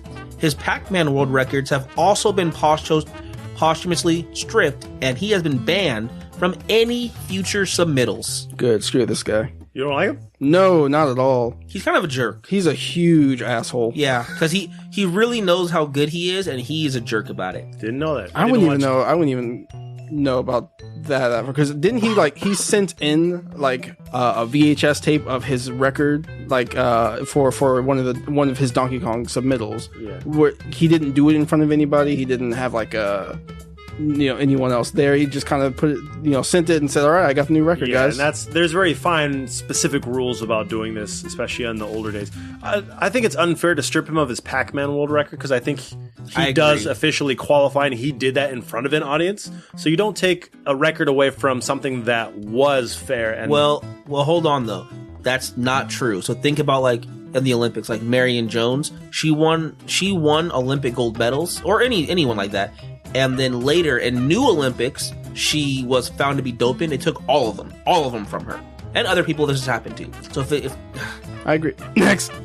Splinter Cell's own Sam Fisher will be making an appearance in Ghost Recon. Nobody cares. Ghost Recon Wildlands. Oh, in an event. It's not even a real game. Just part of an event. Can you at least do the news where we're supposed to do the news? It's too late now. Let's just talk about it. Just because you don't like it doesn't mean that you can't. He could have been. He really should be in a new game. I think. Just imagine if you were on air, like on the news today, in the Los Angeles. Bob, I don't give two craps about the Los Angeles Lakers. Oh, yeah. I don't like sports. Why am I reading sports? Five people were killed in Ohio. Nobody cares about anything that happens in Ohio, Bob. Like, you can't do that. Yeah. I mean, this is we love you, Ohio. This is a cool thing to have in a crossover, and especially on a character that people really want back in a game. So really, the people really want him back. I'm saying but him coming back should not be a guest character in an event of a game. Not even like a mode of the game, a character of the game. So this is a timed event. Master Chief appears as an NPC in Destiny 3. Like, that's just stupid.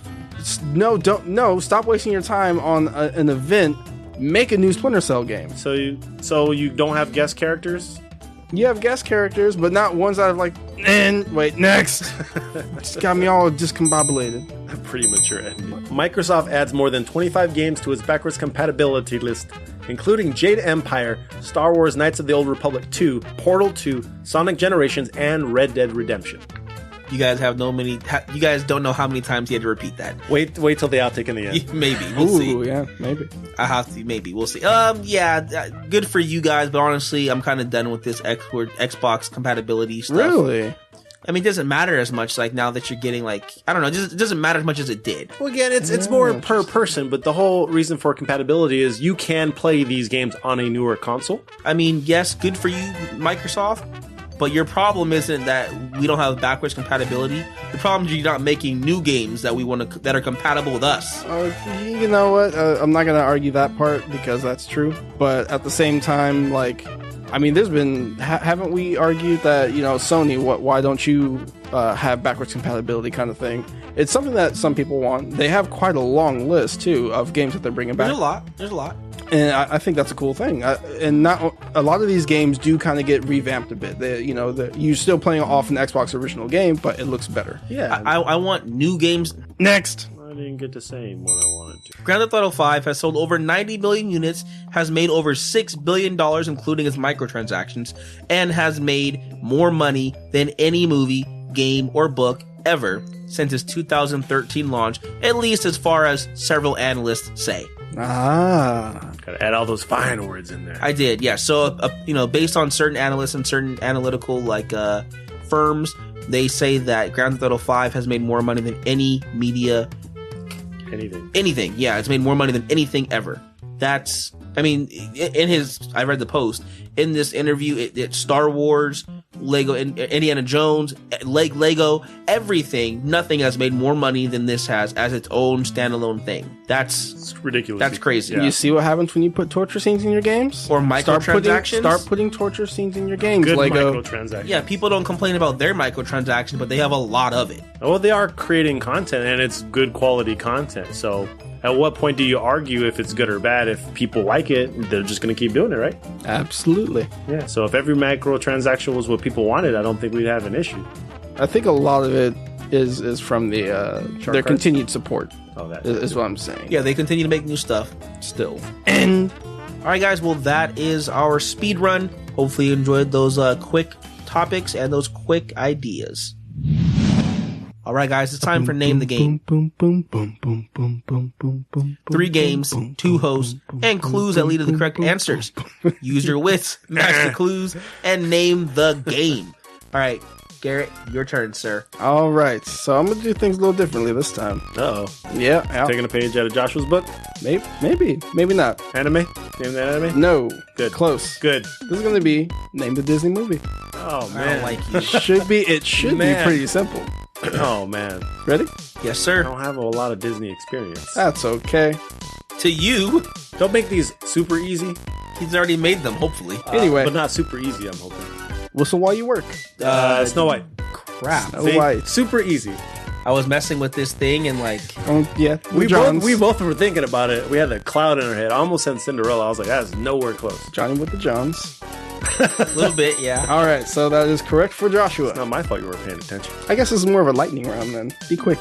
Let's say, so we're doing 5? No. Next up, please come closer. Pocahontas. No. Beauty and the Beast. No. A little too close. Aladdin. Genie. What is Kinda. that? What part is that? The very beginning of the movie, the merchant. I hate you. Please come closer. Then the camera zooms up to him, his face squishes. Too close. Ooh, look at these. So that is 2 for Joshua. Hopefully Johnny doesn't get took away skunked. his 3P. Shut up. Just took away his 3P or more. He is not happy right now. Well, I don't know what to say. Next up, this is the best day ever. Frozen? No. Toy Story. No. Why'd you nod your head yes? And it says no. This is the worst day ever. Tangled. Tangled. Yes! I hate you so much. Ooh, did you smell that, Joshua? Salt. No, I smell skunk. Ooh. Yeah, I'm getting a whiff of it right now. That is 3 for the man that said had no Disney experience. I have a little. I'm sorry to say, Johnny, I'm a little disappointed. A little bit. That's 2 of the things you use, I'm like, what are you talking about? I don't think I've even seen Tangled. So that was How have part you of not it. seen Tangled? Says the guy who's seen no Disney movies. I didn't say I didn't see You only saw Tangled because I strapped you to a couch and made you watch Tangled. That's true. You and Melissa. And, So shut up! And How are you gonna... too. Well, that he didn't strap me, but it was a Disney night, and yeah, I was forced to watch that and Frozen. And Frozen. Whatever, man. Back to All back right. to back, I lost. badly. Well, I Joshua, would you gotta be a remind member of the both club. of you jerks that I do next week's trivia and name the game, so I might be a little nicer and ripping on me about it because I can make What sure did we say last make week? sure that one of you wins the other thing. How did we say it last week? Didn't Johnny say that? Oh, we're the ones that go ahead. Keep talking, Joshua. Keep talking. Can I? As long as you don't tell me to stop. All right, we don't have. All right, all right.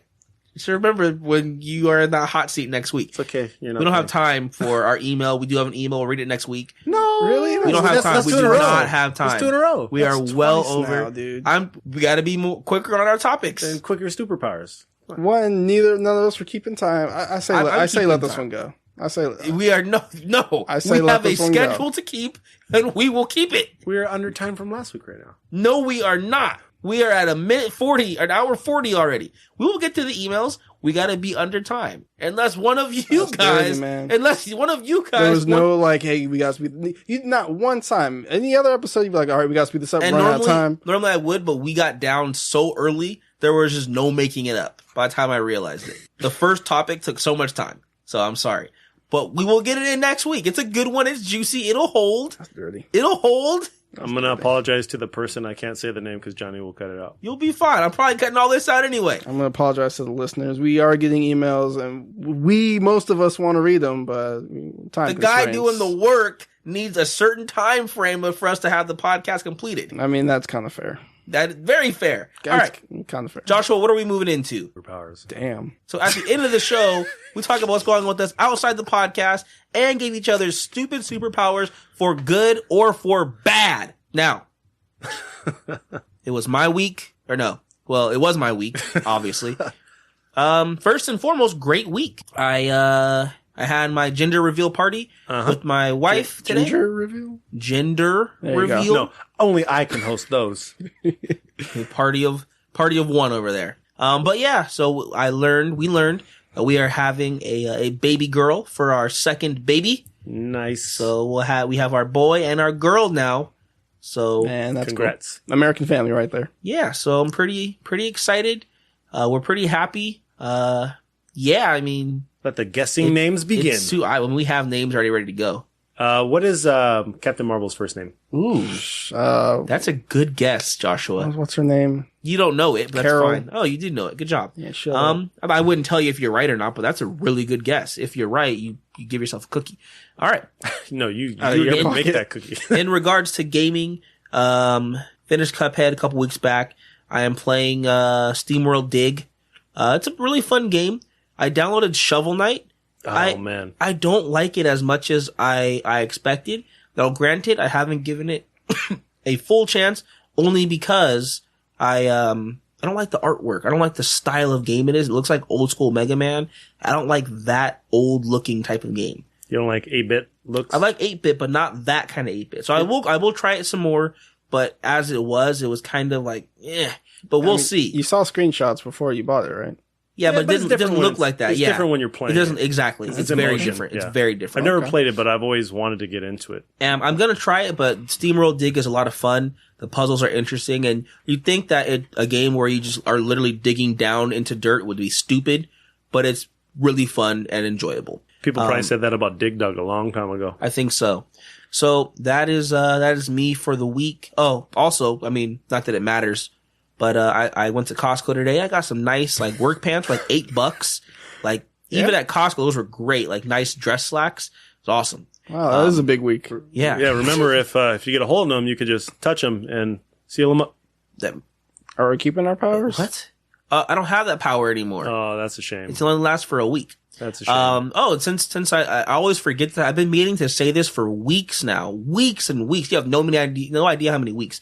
But Joshua, there is an artist that you might want to look into. You like a lot of like guitar, like music and stuff. Mm-hmm. This guy, his name is, it's weird, but like his name is Family 7 Jules.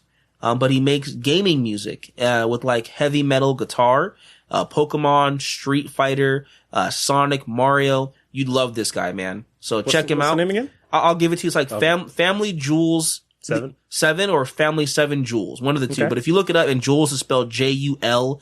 This guy is legit, man. Some of his Pokemon stuff is awesome. He does a Ken Street Fighter cover with heavy metal. It is, I mean, it makes me want to just like break glass and beat the wall. Like it just Makes you want to kick a car? And he's just hitting it, man. Yeah, it's so good. So you would love that guy. You should have kept your neon. It destroyed it. Yeah, Tear that car apart. yeah. And then Gare Bear, I have one for you. There is a guy named Braxton Burks, and he does orchestral Pokemon mixes. He does some great stuff from Pokemon Johto, from Kanto, some of the new stuff as well. But the Johto ones for me are great. He has one that is like a mix. There's some of them are mixes, some of them are just straight the song.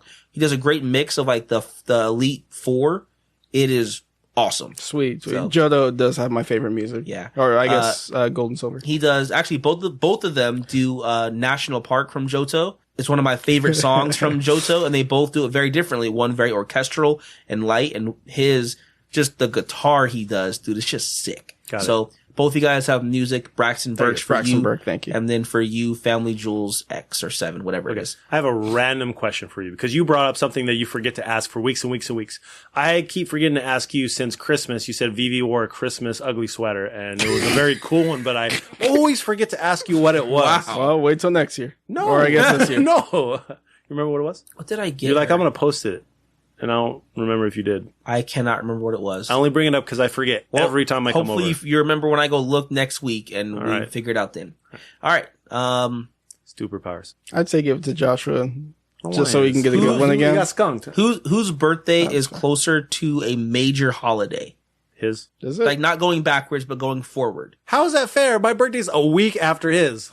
Oh, well, then he There's nothing between Then July he- 15th and July 22nd. then he loses. All right, so Joshua, you get my power. All right, let's see here. Should have been nice. Yes, our birthdays are a week apart. Okay, Joshua, you have the ability to know at any point in time when you're about to like go to someone's house or not if you have to take off your shoes.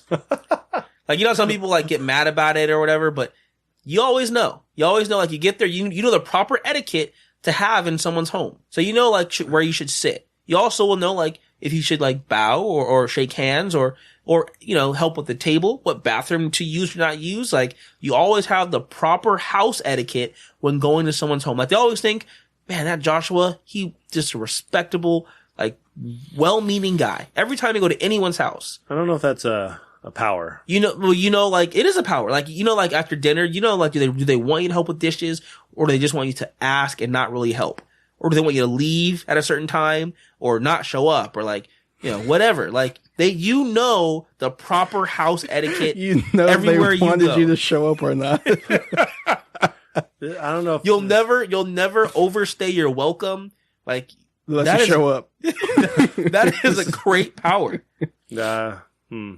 I don't know. I think you're Look, man, taking it's a page out that, of Garrett's book. it's that or the Wow. bag. So it's not like you are done with your food. You mentally know you're done with your food, but if I just go and grab your plate and move it, what if you tell me I'm not done with that?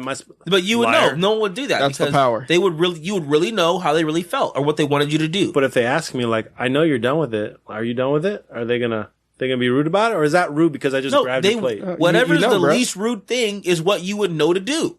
If they don't want you to touch their plate, then you would know not to do it. It's not rocket science, bro. Yeah, bro, you're overthinking I this. have to because it's not a power. Well, it's stupid. I think Why can't I just ask anybody anything? Like, hey, should I take off my shoes? Like, You don't have to. I already know. You don't have to. You just know, or like you don't have to ask them. Like, can I use the bathroom? You already know if they feel okay with you using. You already know if they want you to ask if it's okay to use the bathroom. I think anyone would ask. Or no, some people may not want you to, or like some people just want you to get up and go in the fridge and grab a drink. You know if they just want you to do that or not. They don't have to ask questions. You just make them feel comfortable being around I understand. them. I'm just complaining about it because I Yeah. don't think it's a power. Whatever, man. I think that's a great power. I didn't ask for your whatever. I'm just letting you know how I feel about it. All right, go ahead and tell us your week there. All right. My week is filled with knowing whether or not I should just leave the podcast or not because I don't know if Johnny wants me on. Oh, yes, I do know. So There you he's go. telling me, he's thinking that I power. should stay because I need to finish. I played a lot of The Witness. I think I'm towards the very end. I think I have one more box puzzle / laser to unlock. It's one or two, but I think You are destroying that game in I am. achievements. I haven't even looked at the achievement list. Every time you hit a laser, it's like rare achievement because only 6% of people have done this. Only Because I think 6 people have played this game. everybody has given up. There's one section where if it's in front of me in my face, I don't get it. It's just one puzzle because they all have sequences where you do this and then you do that and it gets harder. I just can't figure this one out. And I'm just like, I don't want to look it up because I have so much pride into not looking things up and figuring it out on my own. So I'm hoping that I'll figure something out at some point in time. And there's some puzzles you're like, I know it's right here. I'll just guess. Oh shit, that was right. And then I try to figure it out and I'm just like, well, moving along. So I'm so close to finishing that. I haven't played any other games because I'm really trying to finish that, but I will be picking up God of War this week and highly looking forward to playing that game. Garrett, I know you don't care, but NBA playoffs started yesterday. Philadelphia mopped the freaking floor with Miami. I didn't watch the game, but they were neck and neck, and then Philly was down like going into the third, and then I look at the score, they won by 30. I watched that. How do you get that much of a blowout in the fourth quarter? I watched the second half of that game. Wish I could have watched They bent Dwayne Wade and his team over and just rammed them, dude. So, it was bad. Bane to Batman? It was bad, dude. Damn. And then Cleveland got their ass whooped today. Yeah, Spoiler alert. They did. Ooh, they could come back, but there was just it was a close game with Boston and Milwaukee. Close. Look at Garrett over there. He's just looking at Pops. He's about to get up and leave. But yeah, there were some good games. Well, I don't know if those are considered good games. Those are good games for fans of those teams. Yeah.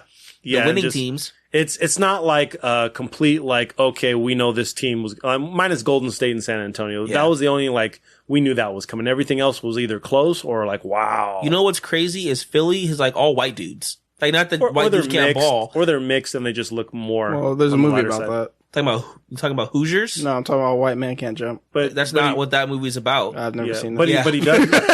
He can jump, but only at the end. Yeah. He was still a good baller, though. Yeah, he was. I mean, that hook shot from half court just to have his girl on Jeopardy. So this baby Groot on this Rocket Raccoon also has a bobblehead. I don't care. All right. It's your pop. Are you done? Hey, stop interrupting my week, Garrett. That for the most part, that was it. All right, so, cool, God of War coming up soon. Looking forward to seeing what else comes out in the near future. Cool. All right, Garrett. Yes, sir. You get my superpower. All right. You have the ability where anytime you have some bodily sensational injury, you can make that pain go away. For example, hitting your funny bone. Bless you. Your leg falls asleep. Oh, yeah, you get cramps. Your hamstring cramps up. Your calf cramps up. Like any of those type of weird bodily, like, you can make that pain go away. Like headaches, gone. Oh, you have just like brain freeze. Like you don't even need to say anymore. Like gone. So like those type of things where they just happen. Today. Like you can make them go away. You don't have to if you want to call out sick. You do it the right way. Don't fix yourself and then call out. No. I'll call out then fix myself. Yeah. Okay. Because you can feel better after you feel sick. Yeah. Do it the right way. All right. Thank you. See, that's how you give a good power, Johnny. I've been workshopping some stuff. That was a good power, bro. I got something for Garrett. Johnny. Was my power bad? So my week when played some Overwatch, that was good. I beat Arkham Asylum, restarted Arkham City. Excited to play that again. You were going onto this trend of like replaying older games. I mean, you went to Assassin's Creed because you were a pirate, but that's too long. So you went on a Batman binge phase after Batman Beyond Trivia? No, just I like the Batman Arkham series. Okay, just asking. The big thing was like I had taken a break and Asylum because I was at my most hated part of the game, which is the Poison Ivy fight. I hate that fight. And so I took a break and then I came back. I'm like, man, I really want to play Arkham City. I'm right at the end of Arkham Asylum. Let me just beat that, get it out the way so I can play Arkham City. And so I did start Arkham City. I forgot how fun that game was, but it being so open, it reminds me a lot of Arkham Knight. And so I get confused at which scene, like, is this the part where, no, that's Arkham Knight. That's not going to happen. Oh, can I can I call the Batmobile? No, can't call the Batmobile. No, not there yet. So it's just funny how similar those games are. But yet Arkham Knight still had so much more. Nice. Telltale Batman next? Probably not. Origins? If Origins was on the Arkham City or the Arkham remake, absolutely. Like, I do want to play Origins again, but I don't want to play my 360. But speaking of playing an older game, I am getting very excited for God of War. I want to replay the God of War, but I don't want to play my PS3. I thought you said you didn't play the older God of War games. Like, I played the first one. I got halfway through the second one, and then my game broke because I was using a Game Shark. And that might have been bad. Cheated your way out to oblivion. God of War 2 it's okay, but 3 is really good. I really want to play 3. Never played 3, but so I want to play 1, 2, 3, and then play the new God of War so I can kind of catch up on the story. Just got to get past the mental block of not wanting to play my PS3. Like if it was on the PS4, I would love to play on the PS4. Yeah. But I think God of War 1 and 2 is on PS Now. Okay. I don't know if I want to just watch like storyline for 1 and 2 and play 3. Maybe I'll do that. So playing Arkham City, playing Overwatch, looking to playing the God of War games. And that's pretty much me. Not too much more. Gonna see what's going on. Anyway. Quick question. Yes, sir. My Hero Academia season 3 dropped. Is that sub or dub? So they're doing a cool thing this time around where, the dub is supposed to be releasing the same time as the sub, but, there were some issues with the first episode or two or something like that. So the dub was delayed, but they're going to try and get back on track with that. Okay. I've not started it yet.